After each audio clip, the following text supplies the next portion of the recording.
Hey, so hi ladies, Allison here. So we just finished up week 3 of our online Bible study, the summer Bible study that we're doing on knowing God and being able to know the vision that He has for our lives.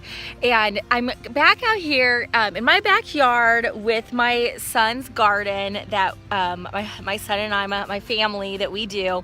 Now, I videoed part of this garden, sat out here by the garden for week 1.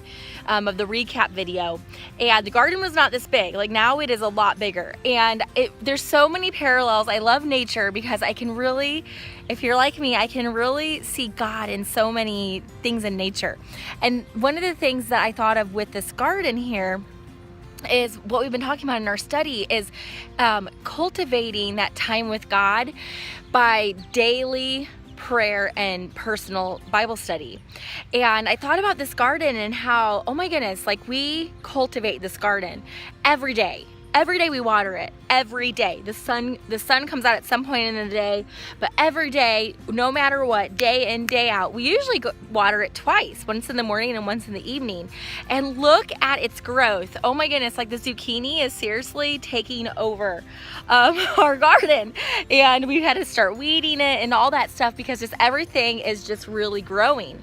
And so it just made me think again of cultivating that personal Bible study time. And today we talked about, in week 3 of the teaching, we talked about hearing God's voice and when we're making decisions.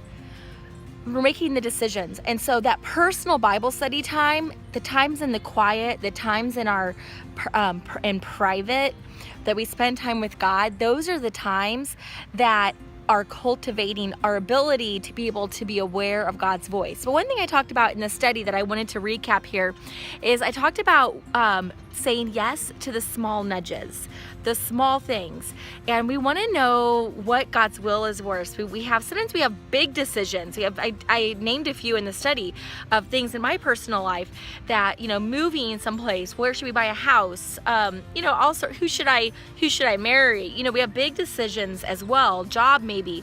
And so we definitely want God to answer us. We want to hear Him. We want to know where we want to be led at those big decisions. But I think sometimes we need to first cultivate the yes, this little saying yes, being open, being willing, and saying yes to the little nudges that the Holy Spirit puts on our heart, and learning. That's how we learn God's voice. It's like we recognize it because we've said yes to the little things, and then we can know His voice when the big things come. I'm constantly praying, like, God, help me to be awake. Holy Spirit, like, awaken me to those small nudges. Help me to be aware of them and to follow through on them. So maybe it's contact that person. Maybe I get a little nudge. I shared how I got a nudge this morning to Facebook message a friend who is had a death in her family. It's okay, I need to do that, and I did that.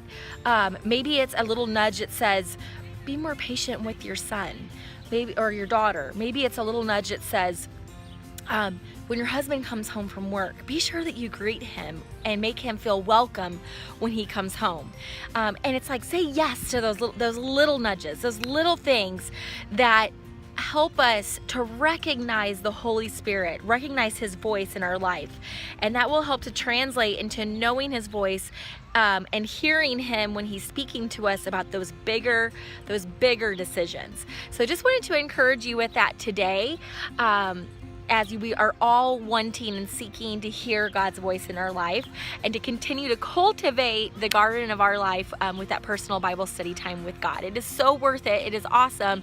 And it's the only thing that will truly fill us. So have an awesome day. And next week, week 4, stay tuned and can't wait to have you back then. All right. Bye. Have a great day.